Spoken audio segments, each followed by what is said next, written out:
Hello and welcome to episode 2 of the RTÉ Olympics Podcast. Hope you're all doing well. Mikey Stafford here, and I've been joined by Olympic gymnastics judge Mairead Kavanagh, who's also working as an analyst for RTÉ Sport during the games. How you doing, Mairead?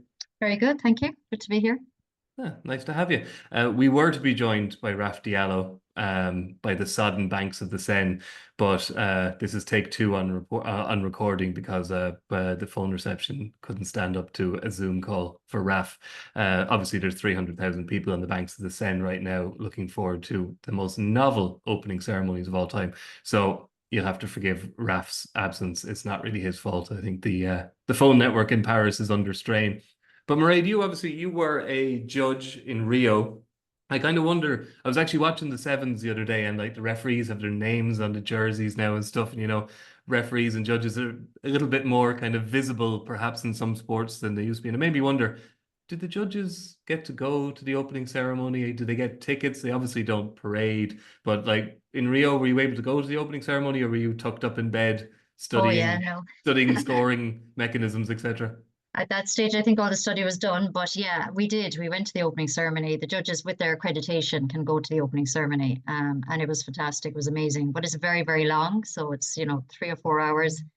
So you can see like a lot of the athletes, depending on their schedule, they won't be at the opening ceremony if they're competing tomorrow or the day after, because it's just too long a night. Now this year is different because normally it's in the arena, and all the athletes march in and all of that. But this year is different. It'll be very interesting. I'm sure it'll be amazing in Paris. Yeah, no, I'm going to say I'm sure it'll look amazing, but nobody knows what it's going to look like because it's never been done before. They couldn't even rehearse it, so it's very French, I think, to do Yeah, something yeah. nobody's ever done it before and do it for the first time in front of a global audience of billions. One thing for the athletes that they kind of say, Jessie Barr said here last night on our first podcast. She said, they're very wary of their step count, and athletes don't want to get tire themselves out doing things that they're not used to doing. So the opening ceremony wouldn't have been for everybody, but this time there's going to be 28 or 30 athletes sitting on a boat. So it's a more relaxed opening ceremony than usual for the athletes, at least. Yeah, absolutely. Because when they march into the arena, traditionally they're standing for an awful long period of time because it takes a long time for all the teams to come in, for all the countries to come in. So yeah, sitting down I think would be a lot more relaxing for them. So you might get more people going then as well. So it's good.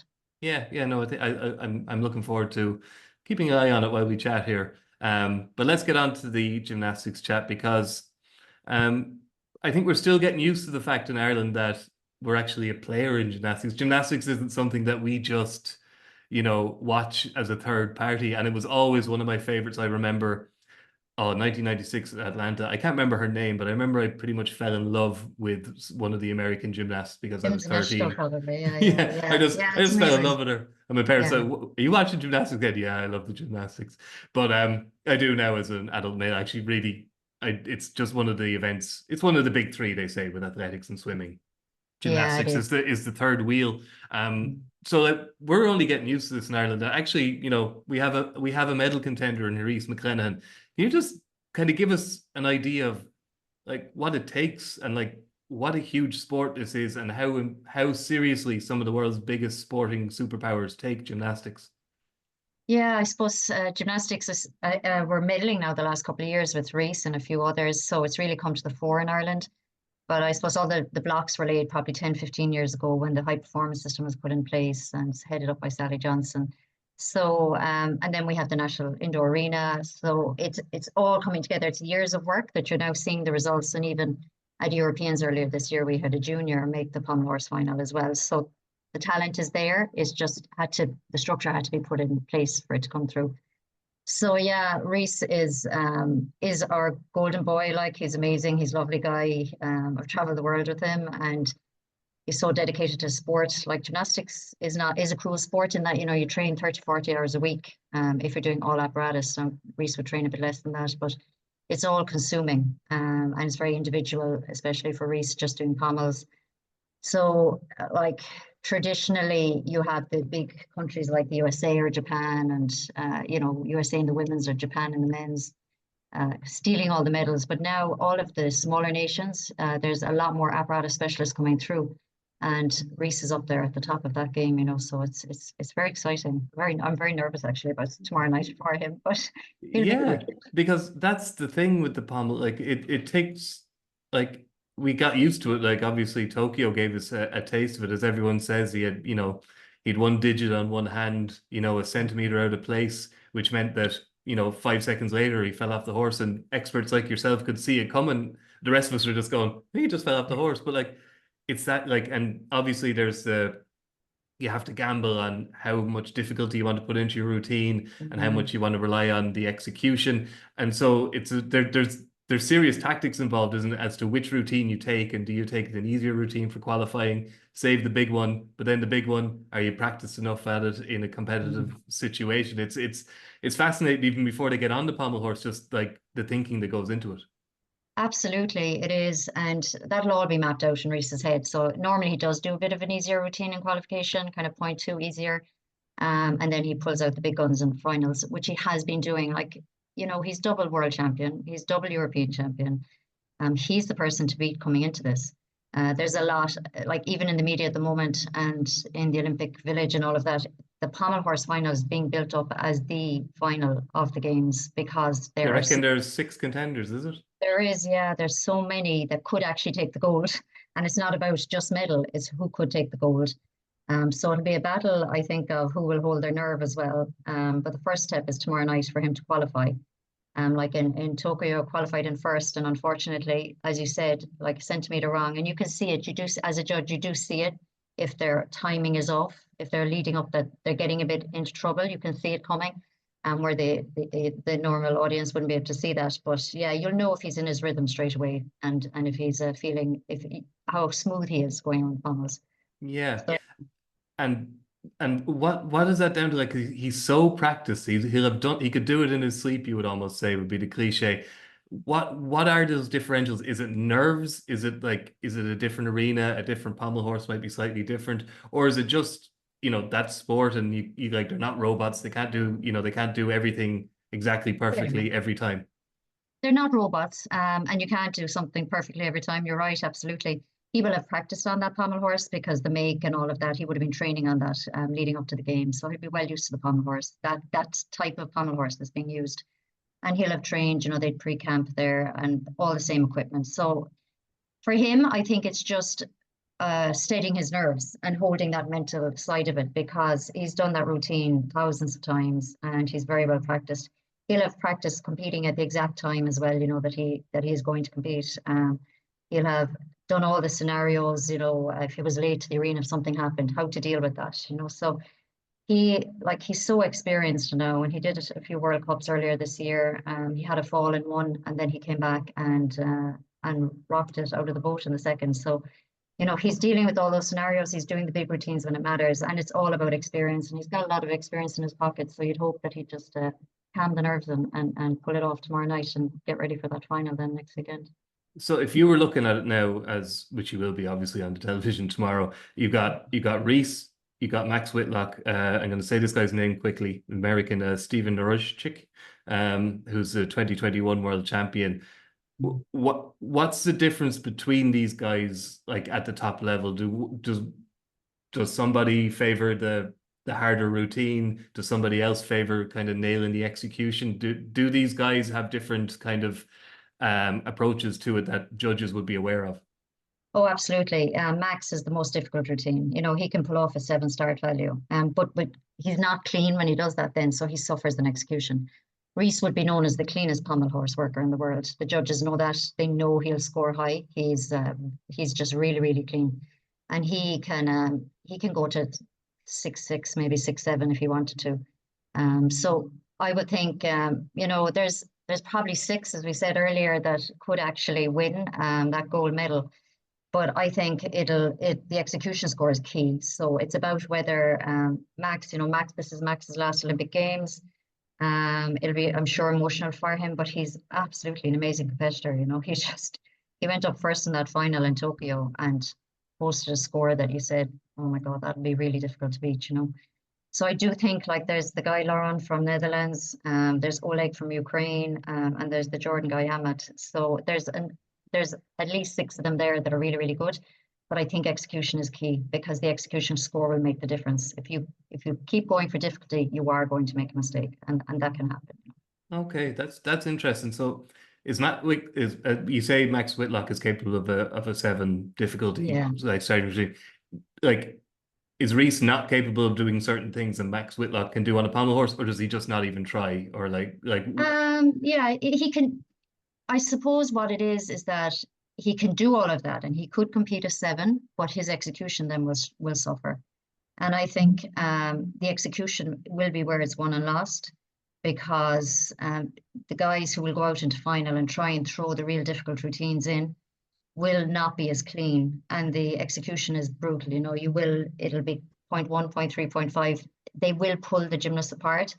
And I think everybody knows that, and they know that Rhys can do a very, very clean routine with very little deductions. And because the judges know him so well now, they'll be confident in giving him the right score and that he won't get crucified. So they know that he should be scoring high. If he does a clean routine, they won't be afraid to put in a 0.9, 0.8, if that comes to it. so that's interesting. Your reputation does precede you in these things, does it? Well, it does, because they'll have judged him. They'll be used to judging him. We have the top judges in the world there, so they'll know how clean he is.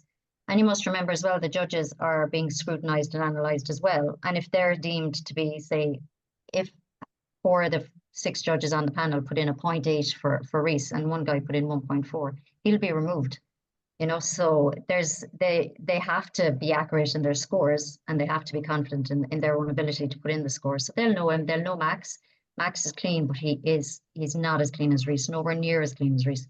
So even if Max did a 0.5 higher than Rhys, Rhys could still beat him on overall, because his execution is so good. So Okay. that's where it differs. It's like you're taking that risk going for the higher start value, but if you're cleaner, it doesn't make a difference. So Rhys, that's where Rhys is, I suppose, really strong ability is in the execution, and he can do the harder skills and do a seven. But why would you, when you'd be, you're giving away your tactical moves there? There's no need for it. Yeah, no, that's fascinating. And so we say there's 6 potential winners, but tomorrow is about qualifying. So there's 8 places in the final, is that right? There's 8 places, yeah. And Rhys is in the last subdivision. He's in the 5th rotation. He's up first. So there'll only be 1 rotation after him. So at that stage of the day, we'll know exactly who those 8 in that place at the time before he competes. So you have GBR and Germany in the first subdivision, and you'll have Netherlands, that really, really clean guy, in the second, and Japan and China. They always have good pommel horse workers as well. So we'll know exactly. He'll know the scores. His coach will know the scores. Luke, they'll know what they need to do, but they'll have their mindset. I think he'll do probably 6-3, 6-4 routine tomorrow. And that'll be practiced and rehearsed in his head. But yeah, we'll be sitting there knowing what scores are going in and who's in the final. So it's actually a great draw for him, because the last subdivision is always the one people want to be in. The first subdivision, the judges are cold, the apparatus is cold, the arena, the excitement and everything isn't, just there, it's just building. So it's actually a great draw for him, so fingers crossed it'll just all come to fruition. Yeah, so it's the Bercy Arena, and he's in the 5th rotation from 7 p.m. So he won't be on at 7 p.m., will he? He'll be later in the evening. He will, yeah. He'll be about 8:30, I'd say, 9 o'clock time. Because do gymnasts prefer to perform in the evening? Because athletes prefer to perform in the evening as long as it's warm enough. Rowers obviously have to go during the day because that's when the water is settled. Do gymnasts have a preferred time to perform? Not at all, no. I think just once the draw is made and they know what time they're competing, their training session then will be worked around that to prepare, so that they're used to having their lunch at a certain time, getting up at a certain time, all of that. So the routine will be very well rehearsed, since the draw was done in the middle of June. So he'll have practice. And finally, then, just on Rhys, will his score in the qualifying determine his place in the final where he competes, or is that a draw that's done? But is that names out of a hat, or how does that work? Yeah, the draw is already done. So say if he ranked first in qualification, for example, he could be. It'll already be decided. He might be 5th in the final. So Q1 is already 5th. Q2 is. No, not at all. It's literally a random 1 to 8, and whoever then places first, you do another draw to pick, where they're going to start. So yeah, it's all done. So we'll know exactly. Fingers crossed that once he qualifies, we'll know exactly when he's competing in the final. And he's gone up first in finals. He's gone up last. He's gone up in the middle. So all of that is again experience that he didn't have in Tokyo. So it is. It's as I say, it's time for him now to compete and to do what he wants to do, and we all hope win, so fingers Yeah. crossed. Well, look, let's first of all, let's get through qualifying and hope he Yeah. makes the final. Final is Thursday, is it? No, it's the weekend, I think. It's the Yeah. weekend. Yeah, yeah. So he's a good long wait. He does, yeah. Yeah. Okay. So look, I will hopefully Mairead be talking to you ahead of next weekend when Rhys is in the final. That's I that's hope so too. that's the hope. So let's broaden it out and look at kind of the non-Irish kind of element of the gymnastics, which is obviously a Yeah. significant part of it. And for me and for most people watching, casual fans, that means Simone Biles, who's kind of has returned to full force by the sounds of things. If all things go well for her, she's going to perform a sixth move that will be named after her and a first on the uneven bars. She's returning to this double pike vault, which, she Yeah. hasn't done in a while, which is, deemed almost an insane thing for female gymnasts to do. Even men don't do it very often. So you just read all these things and it's obviously it's almost double Dutch to me, but I love reading about it. You just love her because she's so terrifically brave and like she's so competitive and she really is. She is still, for however long now, she's 27 now, for a decade or more, she's been the golden girl, not just of American gymnastics, but American sport, really. And just the pressure that must be upon her to perform well after her Twisties incident, ordeal in Tokyo. It's hard to fathom just what it is to be Simone Biles. I know Simone, she is amazing. And, I've judged her so many times. What I would say, I've never, ever seen anyone like her. I don't think I ever will. I just think her ability, her courage, as you say, and her approach to gymnastics. Simone wouldn't train as much as everybody else because she doesn't need to because she's just so talented. And that's always been the way with her growing up. She went to birthday parties. She did all the things that kids wanted to do because they knew if someone was happy and had all her friends outside of the gym and in the gym, she doesn't need to train as much, so she can reduce her hours. But yeah, I judged that new vault that she did for the first time at World Championships in Antwerp last October, and it was absolutely amazing. Her coach actually stood on the podium on that day, which took half a mark deduction just for safety because it was her first time competing it internationally, and she still won by a mile. This is Simone. I like Tokyo was very difficult for her, and she went through a lot afterwards. And she came back and did beam, like she watered down her routine, and she still got a bronze medal. So for me, yeah, she is the star of the Olympics. She is the person that everybody wants to see and everybody wants to watch. And she's the one to beat. I can't, like, Simone can take a fall in an all-around competition and still win. Nobody else could do that because the medals are decided by point one or point two. So I think it'll just be very exciting. I think it'll be who's the race for the second and third, really there. But for us, yeah, Simone is definitely, she's a legend. Definitely. This fault, without getting too technical about it, I'd be interested. I was reading about it earlier. First of all, I'm curious as to whether you think her coach will stand at the podium this time or not. As you say, she can afford to have it. She can afford to lose 0.5 of her mark. But I wonder, will she just do it without because she's Simone Biles? And secondly, I read the issue with this one for her is that she actually produces so much power off the vault that Mm. sticking the landing is the difficult part because obviously to rotate twice in the air. Yeah. She could do it with less power, but the thing is she produces as much power as she produces, and it's hard for her to almost modulate that. That just sounds insane to me. I know, yeah. I don't actually think he'll stand on the podium because at the US trials and recent competitions, he didn't. So I think she's confident in it enough now herself to do it. So you think he probably wouldn't. But I think, yeah, spotting the landing is so difficult because she's turning so fast and she hasn't got a lot of time to open out and spot the landing. And the fear is that she'll over rotate and go onto her back. And if she did that, that would mean if her feet didn't touch the ground, she'd get 0 on vault. So that has her out of the competition. It could also hurt an awful lot, which is Yeah. we mere mortals. We also think about Yeah. that. Landing on your back of your neck after rotating Oh, twice well, in yeah, the air isn't great. at that speed, it's not a nice picture. But I don't think she'll do that vault in the all-around final because she doesn't need to. She'll do one of her other vaults, but she'll do it in qualification. I would expect to qualify for vault finals. But yeah, sticking the landing is the hard thing because she sticks all her other landings, and then you're looking at her and you only have a 0.2 or 0.3 deduction on her probably. the way she's so good. So if she can stick the landing, it'll be an amazingly high scoring vault. So is there anyone who can challenge her in any of the disciplines? Like I hear like Rebecca Andrade of Brazil is mentioned as like possibly the Yeah. second best vaulter of all time. Could she, on her best day, challenge Oh, she could, Biles? and yeah, absolutely. And if Simone has a bad landing, and Rebecca Andrade sticks, that she can, because she's a very good vaulter. Simone won't feature on bars in the apparatus finals. She's not the strongest bar worker. It's her weakest piece, but it's still very strong.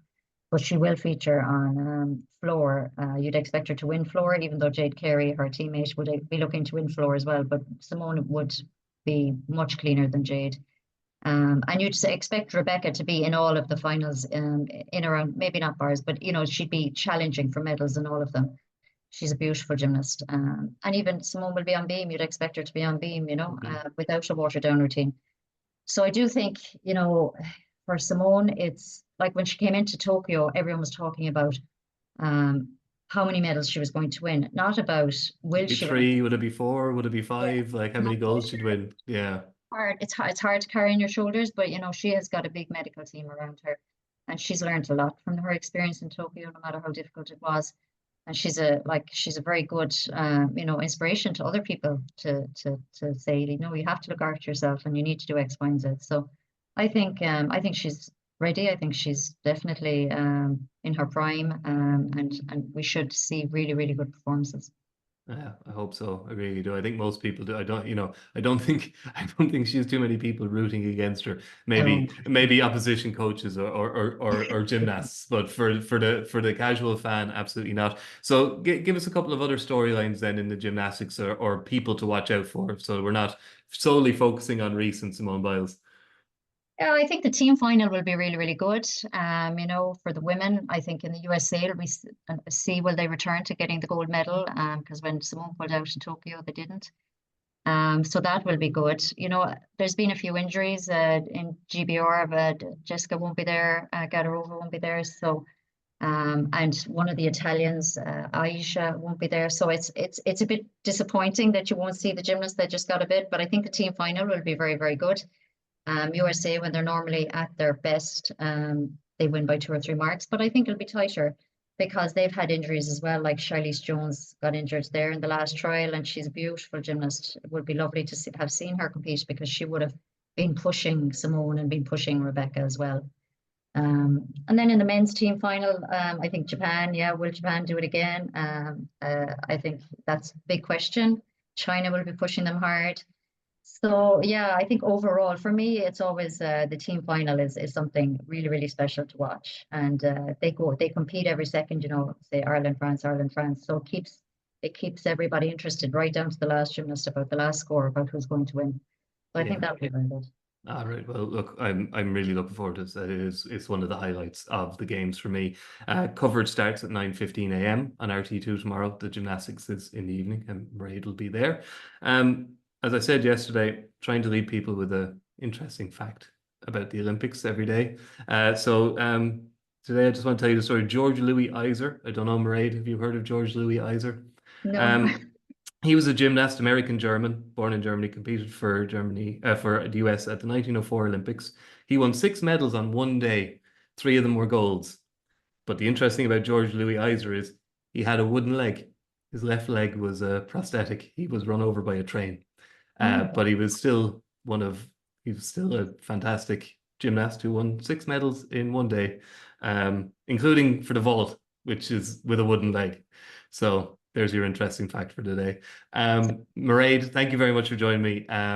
As just to reiterate, RTE2, RTE player, hours upon hours of Olympics coverage every day, the RTE website and the RTE News app, perfect digital accompaniment, our live blogs and our exclusive digital highlights.